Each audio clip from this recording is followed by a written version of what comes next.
Hey guys, in this video we're going to look at hip mobility for golfers. Here we go. So looking at the hip movement in the golf swing, okay, we need to be able to turn back, load into this trail side, and then turn through, load into the lead side during downswing follow through. However, it will depend on your swing style and kind of foot position, how much hip or sort of pelvic rotation you're using in your golf swing. So this will all affect maybe how much mobility is required. I'm going to go through some stretches and strengthening for the hips, specifically for golfers. Okay, here we go. So we're going to start with the hip flexor stretch. Okay, so we're going to pop onto one knee, big step forwards, pushing the hips forwards, making sure we're feeling it high up on this back leg. If not, squeeze the glute this side or pelvis tucked backwards. Okay, feeling it high up on this back leg here. Okay, and just holding this sort of static stretch. Next up, we're going to do a hamstring stretch. So we're going to pop onto our back. Okay.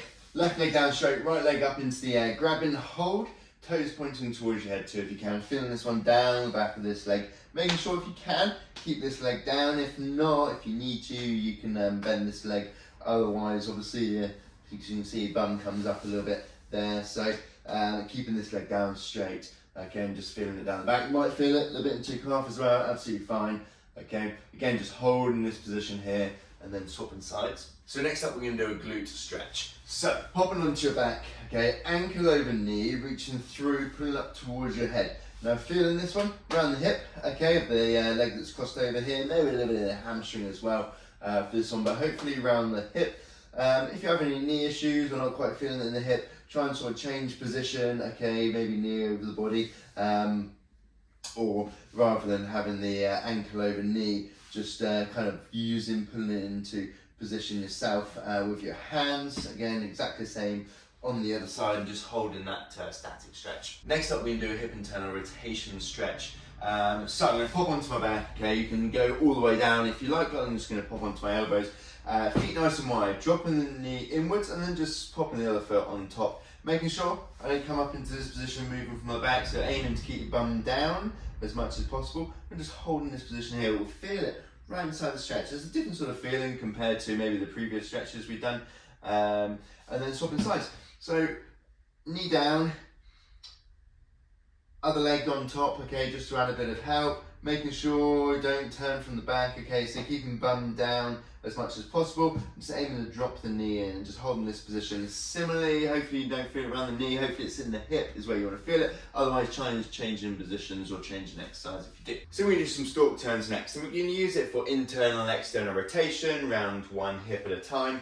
So I'm going to hold on to something that's not going to move, standing on one leg, other leg, foot tucked in behind the knee. All I'm going to do is turn the pelvis over the standing leg and then open it up, again turn the pelvis away. So this is external rotation here, and we're working on internal rotation, not just waving the knee around, but aiming to get the pelvis turned, facing the net here, and then opening the pelvis up, facing towards the camera, okay. Now, you can allow a little bit of sort of foot movement, okay, as well.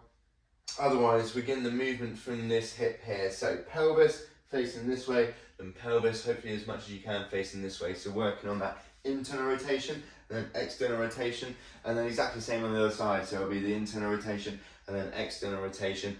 Important depending on your swing styles really, and kind of how you're using the legs and hips in the golf swing. It will depend on how much internal and external rotation you will need. So with the stalk turns, just moving into and out of position, okay, so not holding any sort of position, just making sure pelvis is turning over the standing leg and then opened away. Next up, we're going to do some resistance band rotations, okay, focusing on hip movement in the golf swing. So just resisted this time, so working a little bit of strength as well as good sort of range of motion through the hips. So what we're going to do is, if we're going to take a little sort of back swing, but making sure if anything toes in a little bit, just to make it a little bit harder, focusing on turning into this trail side, okay. And we could do the same as if we're getting up into that follow through position as well, as if I'm left-handed now. So this would be a bit more right-handed, okay, turning pelvis backwards, loading into this hip here, resisting, okay, so making it a little bit harder to get into this position, or then left-handed type follow through position, again posting up onto this side, aiming to turn the pelvis all the way through, making it tough for yourself, so toes straight ahead or slightly inwards. Not that you would necessarily do that in your golf swing, and then obviously performing this on the other side as well. So just moving into and out of position, little pause, posting up, okay, so like back swing position, and also as if it's a follow through position. Good practice on both sides. So a couple of basic strengthening exercises for hip internal rotation and external rotation. Okay, we're going to do clamshells and reverse clamshells. So starting off, reverse clamshells, got a band, fairly light band around the feet. So knees on top, feet stacked on top, onto the side. Okay, we're going to lift the foot up into the air. So I'm internally rotating at the hip, then back down under control. So not this position, okay, and definitely not twisting over.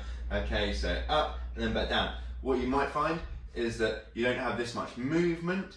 Okay, so to begin with, you might not even use a band. Nice controlled movement, especially on the way back down against the resistance of the band. Okay, a little pause at the top just to make sure, okay, we're really working the muscles nice and hard. Next up, external rotation then. So this time, band around the knees. Okay, now this time, this band is maybe a little bit too light. Otherwise, might be a good starting place for many, even with no band. This time, rotating outwards, then back down in control, making sure again we don't twist from the rest of the body. Okay, keeping the feet on the ground. So just aiming to rotate as if we're opening the book, opening a door here, just rotating round this hip. So now we've kind of stretched, so we need to strengthen the hips maybe in more dynamic positions. So that's where squats, lunges, deadlifts can be great. So we're going to do a goblet squat, okay, great one for strengthening around the legs, around the hips. Using a weight in front of me allows me to sit back down a little bit lower, so more range of motion, so strengthening these muscles through greater range of motion. Okay, so holding onto the kettlebell, okay, in towards my chest, feet shoulder apart, toes slightly out, nice tall chest throughout, bum back, bend the knees, sinking down, standing back up, okay, and repeating from there. Aiming to keep nice tall chest throughout.